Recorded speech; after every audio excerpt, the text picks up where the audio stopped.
अवामी आवाज़ सां गॾु आहियां असद मुमताज़।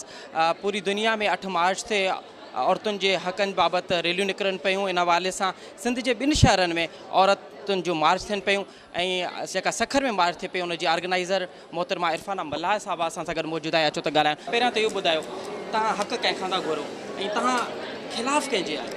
न असां कंहिंखां हक़ घुरूं था, न कंहिंजे ख़िलाफ़ु आहियूं।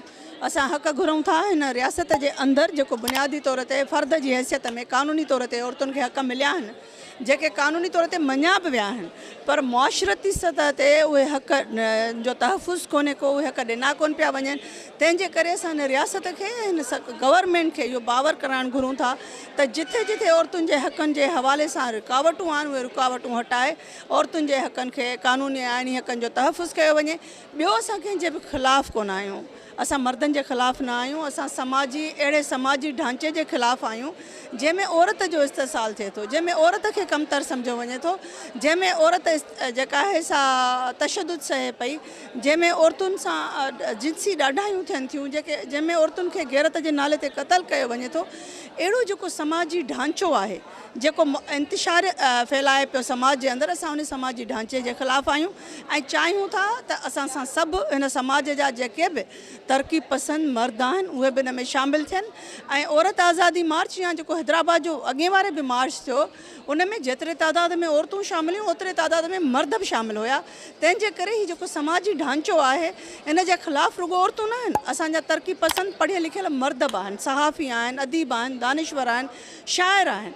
तंहिंजे करे ही गॾियल समाज जे तरक़ीअ जो, समाज जे भलाईअ जो, समाज में जागरता पैदा करण जो हिकिड़ो इवेंट आहे जंहिंमें सभु शामिलु थियल आहिनि। इहो बि सुवाल उथे पियो ख़ासि करे सोशल मीडिया ते त हीअ की और मार्च कनि पियूं औरतूं, उहे त आज़ादु आहिनि, पंहिंजी फ़ैसिला साज़ी में पंहिंजे सुठनि इदारनि जूं हेड आहिनि, इन्हनि खे कहिड़ी ज़रूरत आहे? ऐं इन्हनि सां जेको वर्किंग जेके लेबर जेके ख़वातीन आहिनि उन्हनि जेको ॻांढापो न आहे, छा इहा वाक़ई इहो बहस जेको हले पियो नैरेटिव इहो सही आहे या तव्हां इन जे हवाले सां मुखालफ़त कयो? हिकिड़ो ग़लति नैरेटिव आहे। 2018 में जेको पहिरियों औरत मार्च थियो उन में 250 औरतुनि जो जेको क़ाफ़िलो आयो उहे LHVs हुयूं, लेडी हेल्थ वर्कर हुयूं।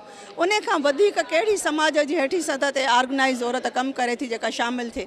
उन खां पोइ हाणे जेको सखर औरत आज़ादी मार्च थी रहियो आहे उन में सिंधियाणी तरीक़े जूं औरतूं शामिलु आहिनि, उन में LHVs जेके लेडी हेल्थ वर्कर्स ऐं लेडी हेल्थ विज़िटर्स, पोलियो में जेके कमु कनि थियूं औरतूं ऐं मर्द उहे शामिलु आहिनि। त ऐं उन खां अलावा उते क़ाफ़िला अचनि पिया कश्मीर मां औरतुनि खां, जेके हारी औरतूं आहिनि उहे औरतूं अचनि पियूं। जेके टेनेंसी एक्ट में हिकिड़ी तरमीम आई आहे जंहिंमें इहो चयो वञे पियो त अगरि औरत खे जेका ख़ानदान खे ज़मीन मिलंदी, अगरि सरबराह मर्द मरी वियो त उनजे भाइरनि खे मिलंदी, औरत खे न मिलंदियूं। त उहे जेके हारी औरतूं, हारी भंडार तंज़ीम जे तरफ़ां उहे अचनि पियूं। त इहो चवणु त इहो औरतूं जेके आहिनि से के प्रिविलेज औरतूं आहिनि उन्हनि जो मार्च आहे, इहो कतई कोन्हे को। हा, औरत हर सतह ते इस्तेसाल खे भोगे थी। हिकिड़ी गिलास सीलिंग आहे जेका जिथे बीठल आहे उनखे उनजी पंहिंजी सीलिंग आहे, उहे सभु मिलंदियूं औरत जे सवाल ते। सभु औरतूं हिक ॿिए सां हथ हथ में मिलाए, हारी हुजे औरत, ऑफिसर हुजे औरत, उहा मुल्क जी सरबराह औरत हुजे, बेनज़ीर भुट्टो खां वठी हर औरत खे औरत हुजण जे करे हिकिड़ी क़ीमत ॾियणी पए थी। तॾहिं सभु औरतूं हिक ॿिए सां जुड़ियल आहिनि ऐं गॾिजी पंहिंजे हक़नि जी तहरीक हलाइनि पियूं। इरफाना मल्हार साहिबा, तव्हां चओ था त समाज जा सभई तबिके जा सभु फ़र्द तव्हां सां शामिलु आहिनि।